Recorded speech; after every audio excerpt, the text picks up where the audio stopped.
Well, welcome back, ladies and gentlemen. Here on Pop Goes the 60s, I have a special guest, Daniel Rachel. He's the writer of such books as The Art of Noise, Conversations with Great Songwriters, and Don't Look Back in Anger, The Rise and Fall of Cool Britannia, Told by Those Who Were There. And his most recent book is a Beatle book called Like Some Forgotten Dream, What If the Beatles Hadn't Split Up? So we're going to talk to Daniel today. Daniel, welcome. Hi. Well, you and I have met, I can't even remember how we got to this point, but it was through some recommendations through other podcasters and whatnot. And here we are. So I'm really glad to have you. And this book that just came out in fall of 2021, boy, what great timing. It was great timing. I mean, you mean with the Get Back reissues and the Peter Jackson film? Yeah, that kind of works together, I think. Yes, I mean, there was a bit of trepidation about that because obviously that film was going to come out a lot earlier and was going to be a cinema release, and I didn't know, when if it would coincide with the book or not. And of course, within the book, there's a lot of revelations from the audio tapes of the Get Back sessions, because part of my research was to listen through to the tapes, and I think I had 96 hours worth of tape from January 1969, which I listened through to twice, in fact. So at that point, I hadn't seen any of the visuals that we've now been blessed with by Mr. Jackson. But even in saying that, the audio tapes reveal far more, and I'm grateful that, in fact, in the book there's many more conversations between the fabs than made it onto the screen, and then the other parts that complement very nicely what I'm trying to get across. Well, you and I have something very much in common, because while you were listening to the Niagara reels for your book, I was doing the same and producing some YouTube videos discussing those conversations.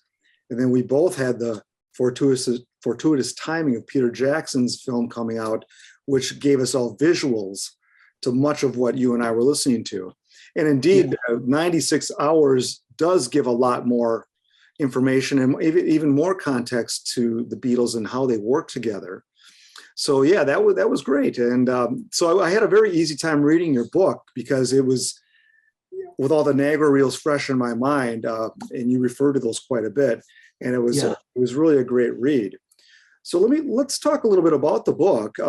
As I said, the subtitle is called "What If the Beatles Hadn't Split Up?" Title is Like Some Forgotten Dream, and you go into essentially the end of the Beatles, I guess you would say, and then you have basically the album they would have possibly done had they stayed together for another year, and you cap that time period roughly December 31, 1970.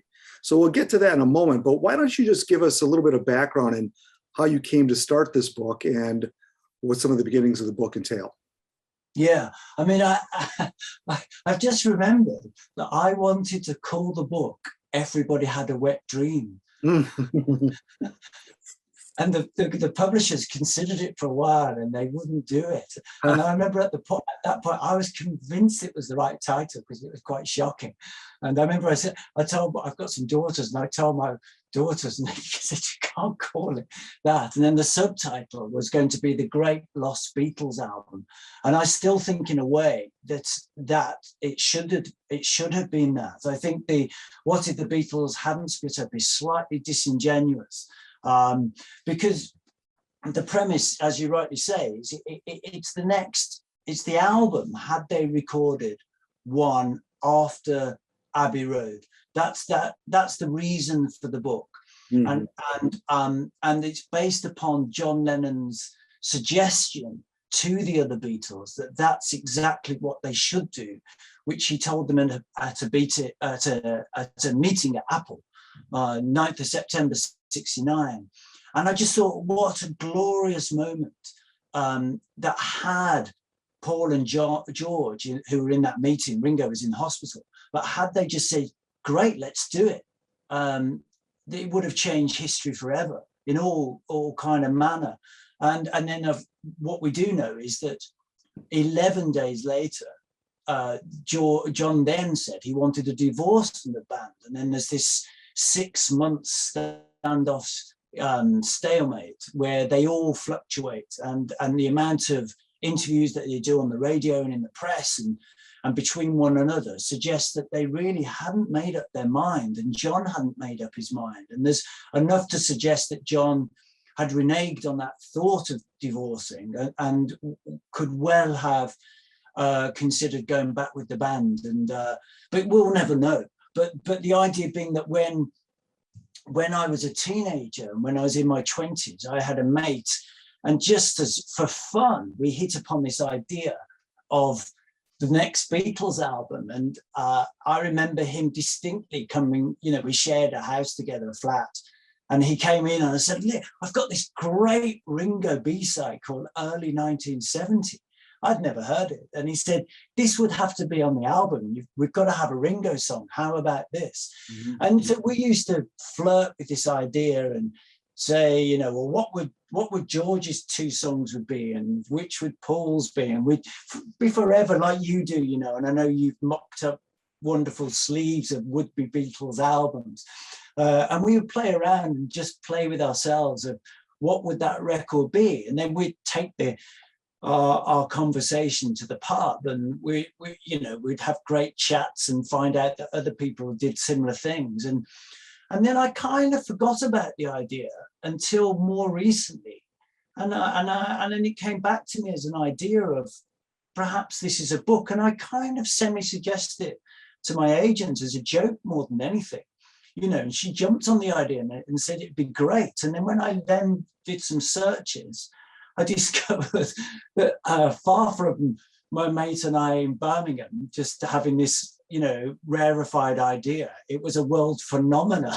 And everybody's done it. But the thing that, like you just said, I thought that what was really important in terms of a literary idea, to contain it, it had to be contained so that you couldn't run wild with ideas of putting Imagine next to, I don't know, Live and Let Die, or, you know, or any of your favorite songs from the 70s. I thought that isn't realistic to what they would have done had there been an album after Abbey Road. So I decided there had to be an endpoint, and that was Paul suing the Beatles on the last day of December 1970. And immediately I can hear people who are perhaps watching or listening to this saying there's an anomaly there. And of course I recognize that anomaly, that had the Beatles decided to record again, then everything that we know now happened in the final months of 69 and into 79 wouldn't have happened, or would have happened in a different way. So as when you go to the theatre or you go to see a Hollywood film, there has to be a suspension of disbelief. Yes. And essentially the book is a game. It's a parlor game. It's you know, it's like, let's enjoy ourselves and argue within the book about this track and that track. But at the same time, as you know from reading it, although it's a work of fiction, there's nothing within the book that isn't fact. Well, great way to put it. And I've run into some people that really dislike this exercise. Most people love it. Like you said, everybody's done it. And back in the 80s, we were making cassettes of our Beatle albums going through the early 70s and beyond. And some people don't put parameters on and do put a song like Photograph next to Imagine for the Beatles' next album, which is probably not realistic, but I too put some parameters on myself. It's just interesting to talk about. And those people that don't like the topic, well, they're welcome to not partake in the parlor game. So there you are. There you are. Yeah, you have to put parameters on it, and unless you're just doing it for fun. And one of the great things that I read was that when all of the Beatles had released one solo single each, so I think this is around the time of Another Day, that George compiled a cassette of all of his favorite solo Beatle records, and he used to listen to it in his car. And wouldn't you just love to hear that? Yeah, he did that a little bit later, I believe, and this is referenced in Peter Doggett's book. That's right. That's where it's from. It's a Because footnote in that book.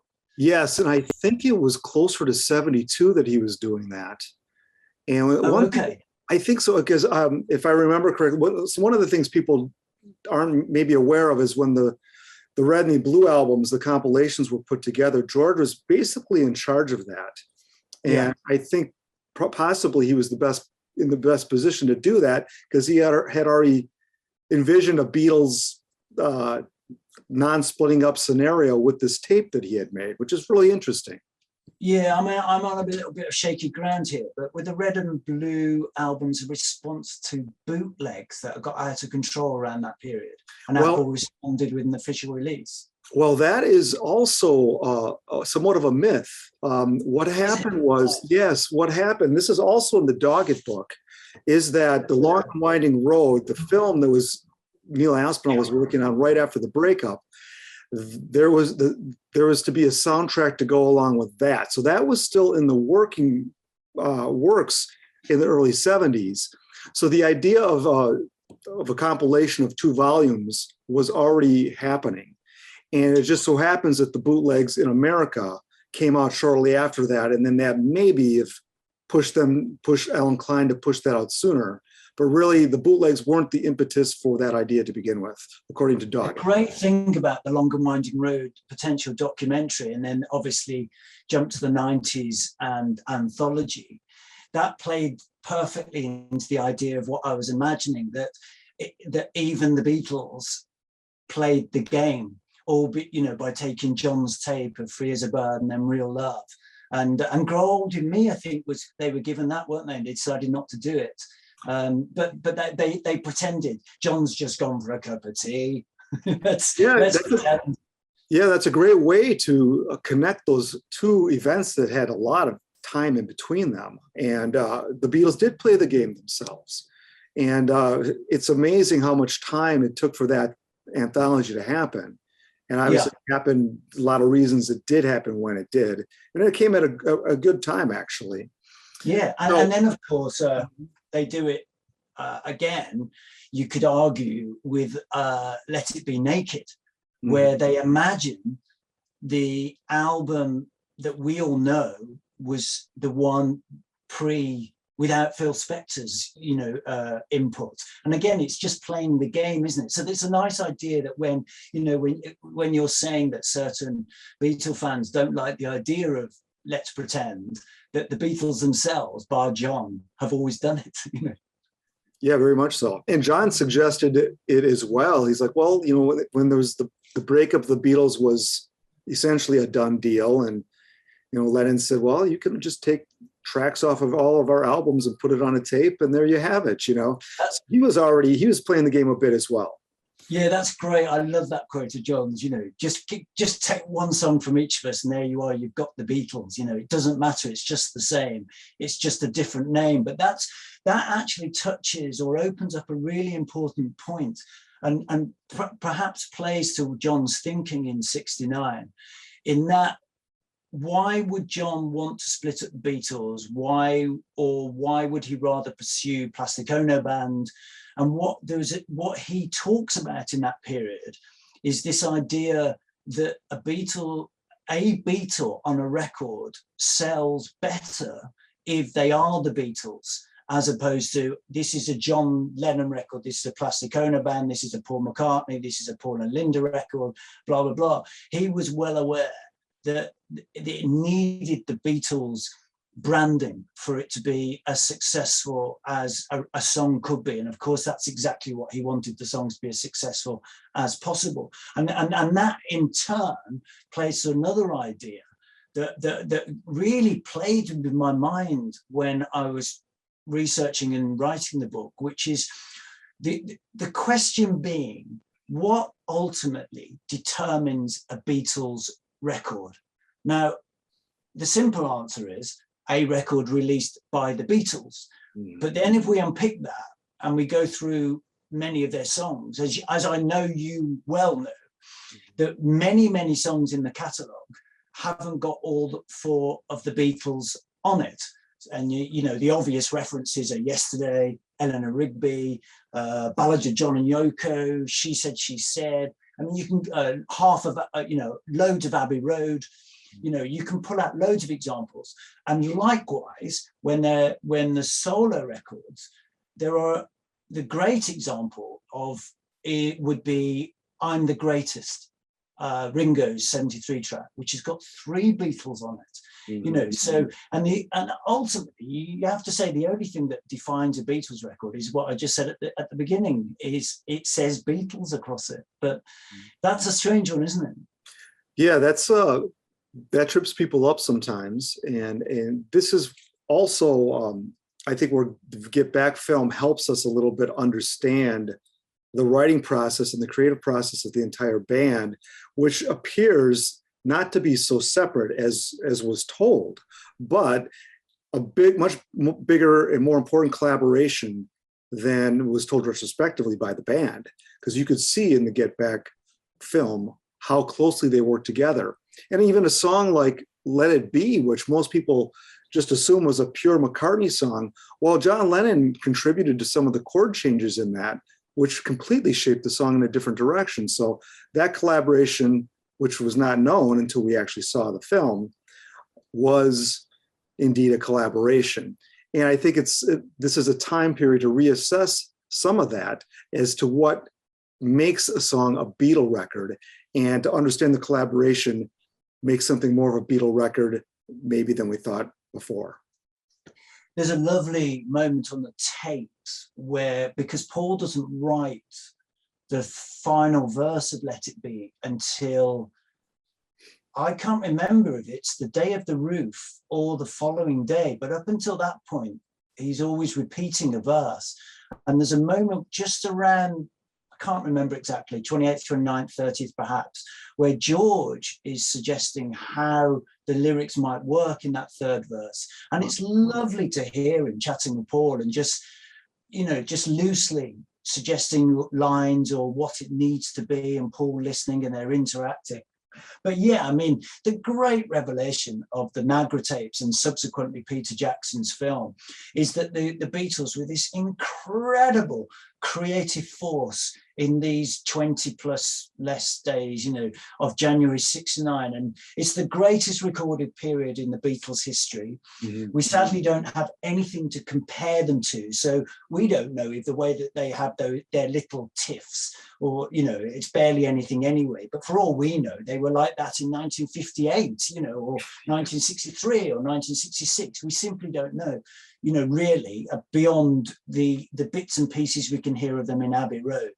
And you know, when you consider that they wrote all of what becomes Let It Be, half of what becomes Abbey Road, and a good swathe of songs that are going to inform their solo careers, all of that in less than 3 weeks is utterly phenomenal. And then to go inside that process and to see their working relationship. I mean, I've said this before, but I feel that more than anything that I've ever read about the Beatles, listened to the Beatles, heard about the Beatles, nothing has given me a greater insight into the working relationship of that band than hearing those tapes. Because you're with them almost 8 hours a day, it feels like, hearing a song from nothing to developing and how they work. And there's a couple of great illustrations of that. One of them that really stood out to me was Don't Let Me Down. And I just love the way that John presents that as a 2-chord song with a very linear, flat, not linear kind of melody, bluesy melody almost.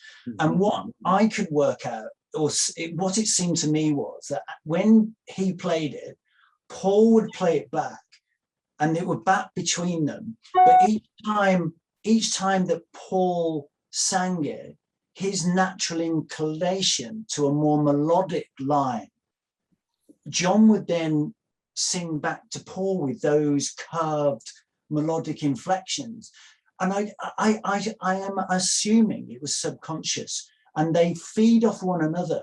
And so rather than this idea where they didn't write together, what they're doing is, in the process of collaborating and developing arrangement, they feed off one another, and a different style of a song grows. And then meanwhile, in the background, George is playing around with ideas, and before you know it, he's suggested a line, and it's influenced the direction of the song, because the middle eight that is so brilliant in that song is not realized in the version that John brings in.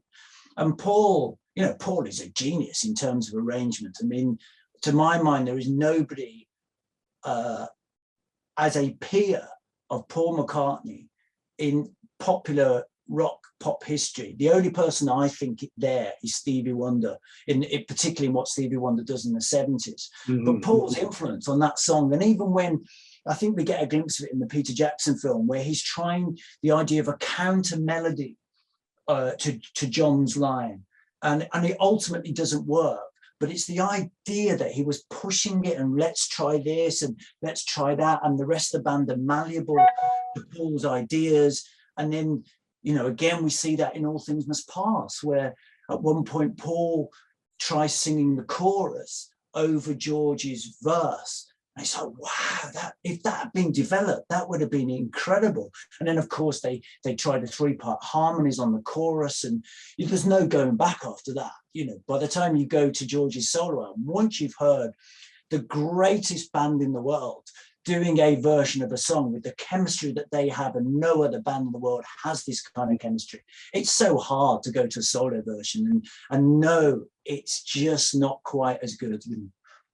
Yeah, I agree. All Things Must Pass is my favorite Beatles bootleg, and there's a completed version where the backing vocals just make it. It takes it to another level that I find George Harrison's studio version on his solo album to be wanting in comparison. And I know there's a lot of people that disagree with that because they hear a finished, very polished production.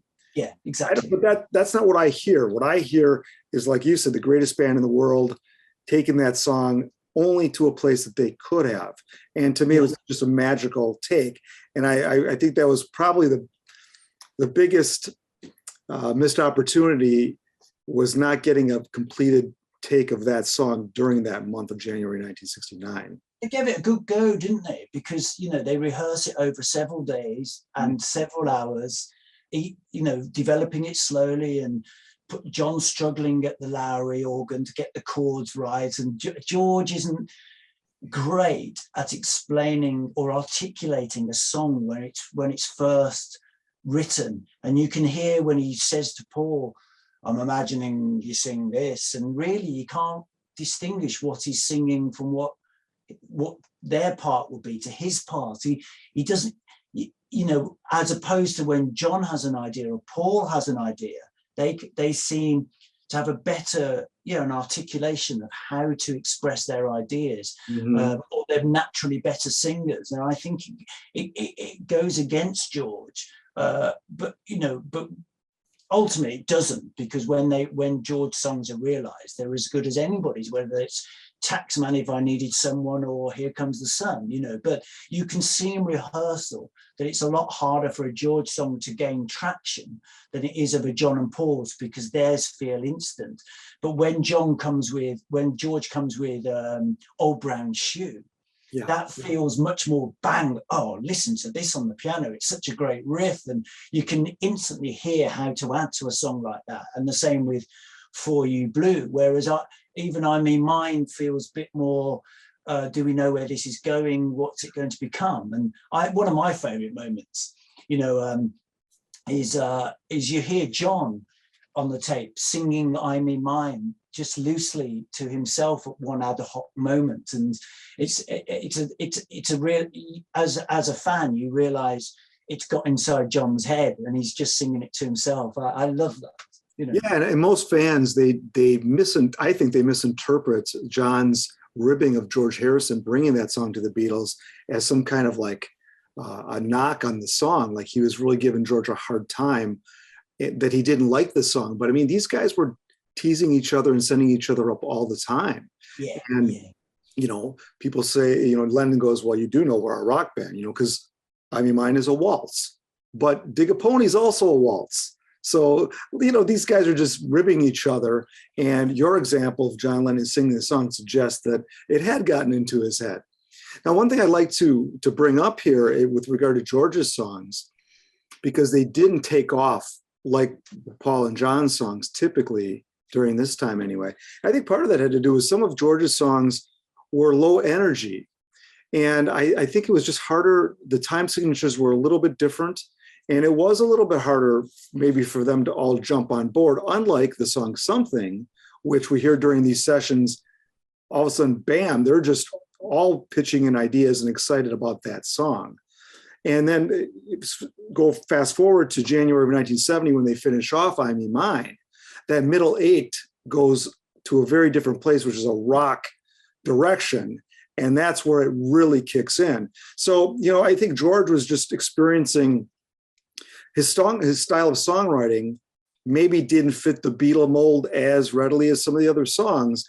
And that was, I think, cause for some of the slow starts on those, or non-starts on some of those. Yeah, it's an interesting take on it. I mean, I Me Mine, I that middle section, I think comes from Ringo, oddly enough. But there's definitely a moment where the A minor chord hangs and Ringo goes onto the hi-hat and you hear a and you can just imagine in Paul McCartney's mind, he hears that and he goes, and if we follow that, what you're doing, Ringo, and go to this, and suddenly it breaks out. And those tiny little moments, just a 4-bar on a ride cymbal can change everything, and perhaps it did, perhaps it didn't. But I don't know. I spent all my teens and 20s and 30s as a musician, and sometimes songs just don't quite gel the way that you want them to. You can't quite nail it and it doesn't work. And the obvious example here with a George song is Not Guilty, which is just fantastic. And, and obviously with the re-release recently, we got the full-length version as opposed to the anthology version. Mm-hmm. And it sounds, to my mind, it sounds great. And perhaps all it needed was a bit of playing live and a bit of reaction from an audience. I include that in the Imaginary album. I think, the Beatles weren't averse to going back to a song that they'd tried previously to try and make it work now for, all across the universe is an example of that. But I think that's one of George's great songs, and there's, it's got that strange, it's got the time signature change, but they obviously they made good of that in the same way as they did with We Can Work It Out, which has got a similar switch to a 3/4 waltz time, which I believe was George's idea to do that in Paul's song. But I don't know. George is the most prolific in '69 than he'd ever been. I think something up to that point, I think he'd written something like 21 songs, and in '69 he writes about 30. I know I make a point of that in the book, and suddenly he's not only writing for the Beatles, but he's writing for other artists and suggesting songs and producing for other artists. But something, even by the time that he does that demo on his birthday in February '69, it's still not the version we know, and it's still got extraneous parts in it that are going to be gotten rid of, and it's not convincing. What sounds convincing to me, and I will always go back to this, is the involvement of Paul, and Paul's contribution to something in as we progress in '69 is staggering. His bass playing on that is utterly phenomenal. There's no great bass player in the world at that point, and maybe ever after. Yeah, I would suggest that Lennon's contribution was huge as well. If you listen to the rehearsals during the Get Back sessions, that song kicks in very quickly, and Lennon is suggesting lyrical content. He's singing the lead in some instances, and I think they were all excited by that song because they knew it was a great song. And it was late in the game, in the Get Back, Let It Be sessions, for them to record it properly. George Harrison already said, I don't want to do anything on the rooftop live. And he said, I don't know if I want. And he pulled back All Things Must Pass as well, because he thought it wouldn't be recorded properly, because obviously things were just three guitars and drums. And I think what George was hearing in both Perhaps Something and All Things Must Pass, a fuller production. So he did the nice demo on his birthday, and then some months later, it gets built, you know. So yeah, it was a process, but I really love those sessions during the Get Back era time. And Paul's bass playing is completely different then too. Excellent, but completely different than on the finished version. Yeah, and also you have that thing where George says at one point that he's really loving the fact that they can't do overdubs. And he said, I can't remember which song he's talking about, but he says normally we would stop now and go and start playing with it, but we're being forced to come up with the idea and forced to just nail it now, like how the band used to be. And that's thrilling to hear him talk in that way, for sure. Though he didn't quite apply that philosophy to his own songs during that period, he did it. John and Paul's songs, he kind of mentioned that about. Because I think that he did want to overdub. He struggled with being in the 4-piece scenario with his songs. I think in his head he was hearing more orchestration, and again, like his songs were slightly more complex in some ways with time signatures.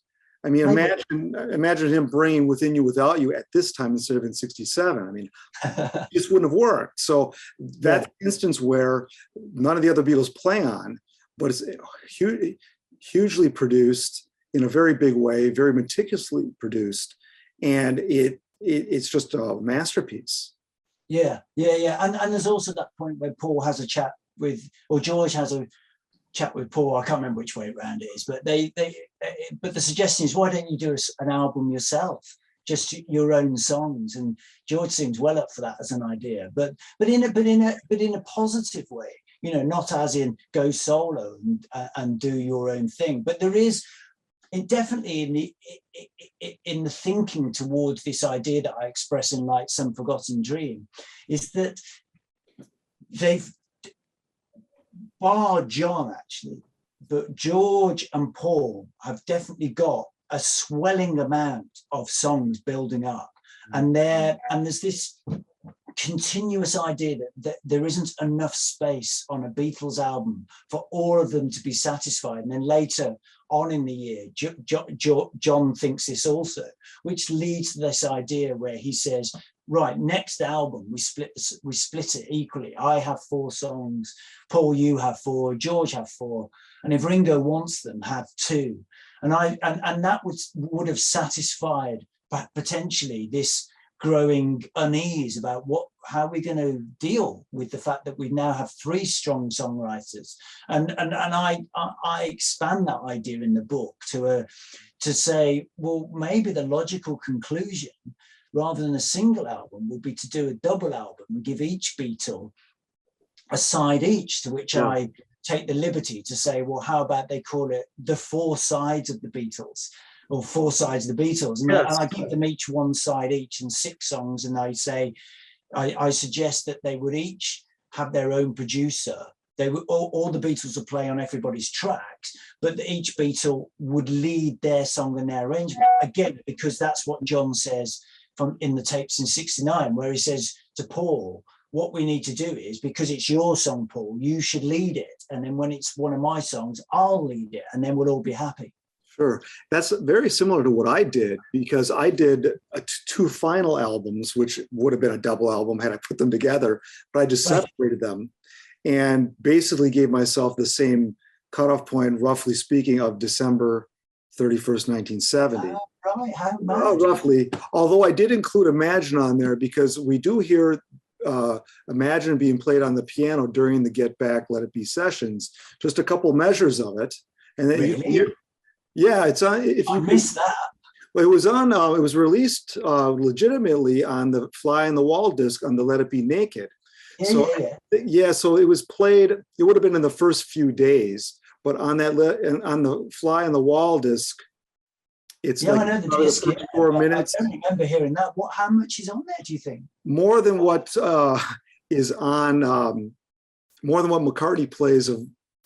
Maybe I'm Amazed in the 1970 session with which is like 10 seconds, isn't it? Yeah, the Let It Be, the Imagine thing is probably about 10 or 15 seconds. And is there a vocal, or is it just the piano? No, just piano. I And assume has it got the da da da? Has it got that bit, or is it just the C chords? it's it would have been the imagine there's no heaven, the chords under that. Easy if you try. So right in there, and then it kind of tails off and Really? goes, but it's clearly there.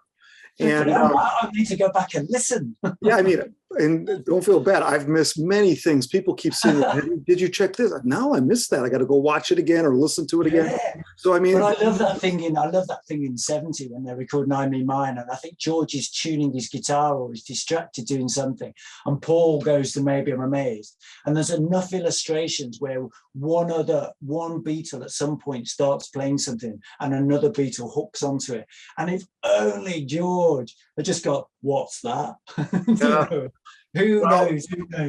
Yeah, in getting back to your idea of the Beatles being a little bit unsure if they were breaking up, including John Lennon, though he was the one that uttered the words, I want a divorce. Yeah. He, through late 69 and through the first several months of 1970, he wasn't exactly, in interviews, he wasn't committing to a breakup. It sounded like he was, hey, the band's on a break right now, but there's no saying we can't come back. So it's hard to really put in perspective that exclamation of I want a divorce in late September 1969, because it was after that point McCartney kind of goes in his own direction and John and Paul only speak for about 6 months. Yeah, although there's that lovely postcard that John sends from Denmark to Paul's house. And it's all love and kisses and looking for it, we miss you.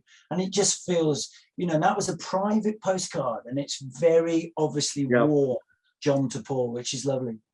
Yeah, I do believe that had it not been this horrible business issue, that they may have taken a break and then reconvened at some point together again, because they just were drawn to each other. They could have got things done the way they wanted to and then recharged and then got back together whenever that would have been. I think it's extraordinary, the whole Alan Klein thing and the business, what's going on. You mean that's going on at the time that they make Abbey Road, throughout that period of making the album. And what's extraordinary is the idea that at 1, 2, up to 4 of them were cursing and shouting at one another and throwing sulks and being angry and whatever else. And however bad it was all meant to be. And they've said at times it was this or that, and various books have said that. And yet, despite that antagonism, they can go into a studio and appear to be the Beatles as they've always been. And on top of that, create one of the greatest albums ever made, which is a musical collaboration. It's extraordinary. Yes, the music always seemed to be the most important thing and seemed to be able to override any bad things going on. And it seemed like in the early months of 1970, it was just a matter of proximity. Had they been physically together, I think naturally they just would have maybe continued recording. And I don't know, John Lennon, I think would have been open to it. Yeah, I mean, this is what they're all saying, isn't it, in the interviews and as you say, when they're talking. We don't know how much of that is a smokescreen for the benefit of the media. It could be, and John could have had conviction that, George does an interview where we've said we've had this new idea, we're all going to have equal songs and that's the way we're going to go forward. Meanwhile, Paul's talking to Life magazine saying the Beatles are split up. The reaction to that is utter silence across the whole journalistic world, which, if that happened today, it would have been the greatest furore in the history of Twitter or whatever else. And instead, they ignore Paul saying it's all over. Paul's recording, which to my ears, he's just making demo tapes. That what becomes McCartney, it barely passes as a legitimate statement of a solo artist, bar 1 or 2 of the songs. Obviously Maybe I'm Amazed is very realized, but really Paul's first solo album is the Paul and Linda album, isn't it? Ram, and therein lies one. I mean, there's one of the tracks that I choose for this imaginary album, Backseat of My Car, which dates back to 68, and then you hear Paul playing it at Twickenham in 69, and then a bit later during that period. But you know, what's strange about a Backseat of My Car is I say in the book that you would never accuse the Beatles of you would never question an arrangement or any song in their back catalogue and say, well, why is that bit in there? Why is that section there? If only they'd lost this little bit. And yet, Backseat of My Car sounds as if it's too long. It feels slightly repetitive. It hasn't been, and I think it's the perfect example of a song that would have benefited from all of them be participating. But at the same time, it's got one of Paul's greatest screams on vinyl that you've ever heard, hasn't it? You know, where it breaks down to nothing, and then you know, it's like, yes. Yeah, that's a perfect example. You and I talked about this before, where many of us, I mean, when I hear Beatles songs, I don't question the arrangements. Well, they could have done this occasionally, but very rarely. But with a lot of the solo stuff, I'm like, wow, this would have sounded so much better if McCartney was here, or Ringo was there, or John was doing vocals here, or George was adding this there, because we can't help but compare the solo Beatles to the Beatles. And some people cry foul of that, but everybody's compared to the Beatles, even the solo Beatles. That's completely proper and completely fair. And I'm with you on that. And Backseat of My Car is a perfect example of how Paul McCartney does not know how to finish the song properly. And he has the same problem on Too Many People. And I hear that through all of their solo work. And there's some songs that are damn near perfect, but very few for me. And it's hard for me, these songs that you compile for your double album here, there is this gray period where some of these were kind of Beatles songs, kind of not. They weren't released as Beatles songs, they were released as solo songs, but those are the songs that still have a bit of a Beatle imprint on them. So I think it's easy for us to imagine those being completed by the band.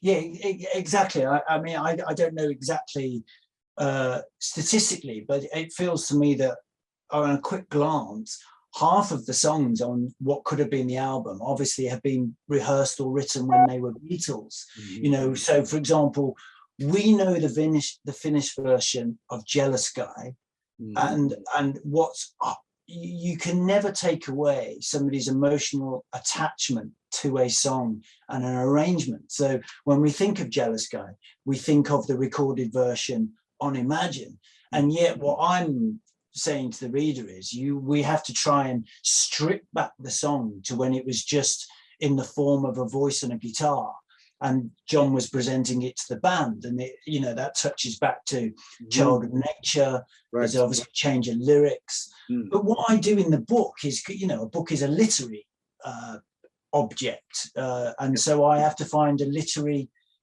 angle, something that tells the reader a story, and so with that particular song, it seemed a good opportunity to explore John's attitude to women. And I think by his own admission, there's an interview he does at Tittenhurst where he's talking about that he's a very jealous guy, and that jealousy has expressed himself in inexcusable ways.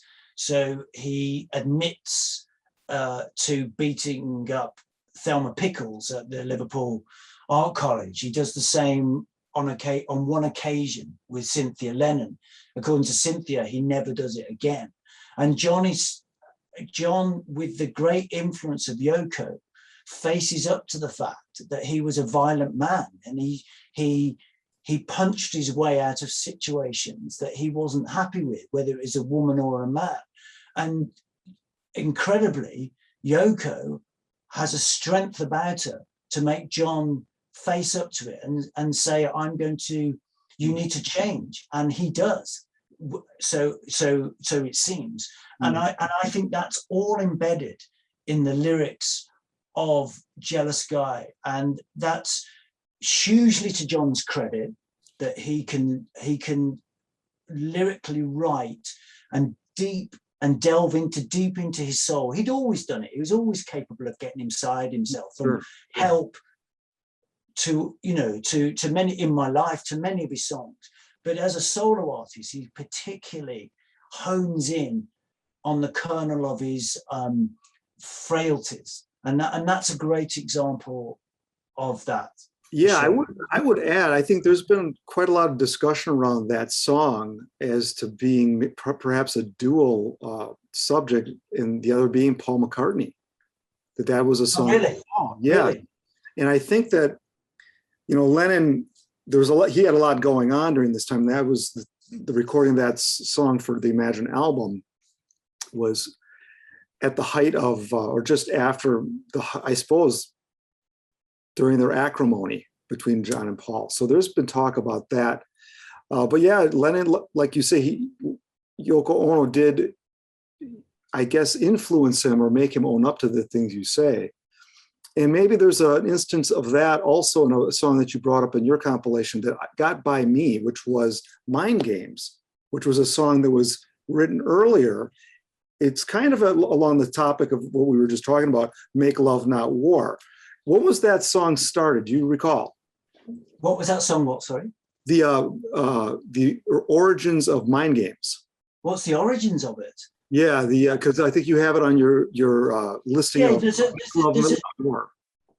there's a footage, isn't there, of John playing it in a hotel room, the Regus Hotel, I think it is, that was filmed by Yoko's former husband, Tony Cox. Okay. And then on top of that, there's a working tape that, I may be wrong here, but I think Elliot Mintz released when he did a series of podcasts, and he had working tapes of John playing around with that song, Make Love Not War, and trying out the two different parts of the song you hear within two different songs, and then later John connects it.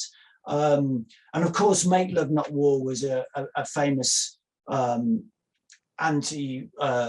a big saying of the mid to late 60s, and there's great stuff about Ronald Reagan when he's a senator quoting people that go around with these kind of banners. But by the time that John records Mind Games, of course, it's passé. But he slightly introduces the idea, I think, on the tail end of the song. But the point being that in the earliest we know of it, I think, is early 70. I possibly maybe 69. I don't know.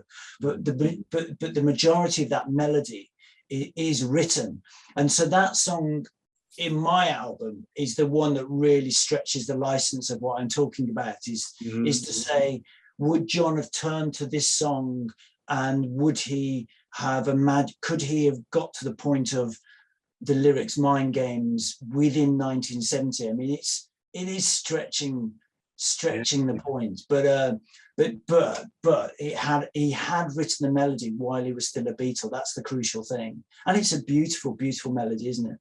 Yeah, I've always loved that song. In fact, I'm surprised it wasn't a bigger hit here in the States, because I think it only got to number 17 or 18. And right. To me, it sounds commercial enough to have been a number one song. But yeah. Why do you think that was? Pardon me? Why do you think that was? Well, the competition in the early 70s for chart positions was absolutely very competitive. And the competition... 73, in the States. Yes, and I think, the Mind Games album was coming off of the Sometime in New York City album, which was a bomb. It was, Lennon, his credibility took quite a hit with that album. And I think that there was a hangover for the follow-up album, and particularly that single. Yeah, that's interesting. Yeah, I mean, yeah, exactly. Yeah. So, I mean, there's the idea of doing this album after Abbey Road.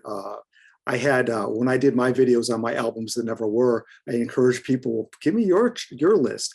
And there are no two lists the same. Well, I bet nobody put Suicide on it. Yeah, I mean, there you go. I mean, there's so many options. And I was struggling for Ringo's side, 6 songs. I wanted each Beatle to write a song for Ringo, and I just couldn't work out what Paul would give to Ringo in 69, 70. I was flummoxed for ages. And then, this idea of this song that Paul wrote when he was a teenager, that you hear for, 9 seconds or something silly on McCartney? yes. The fragment of it at the end of Hot as Sun and Glasses.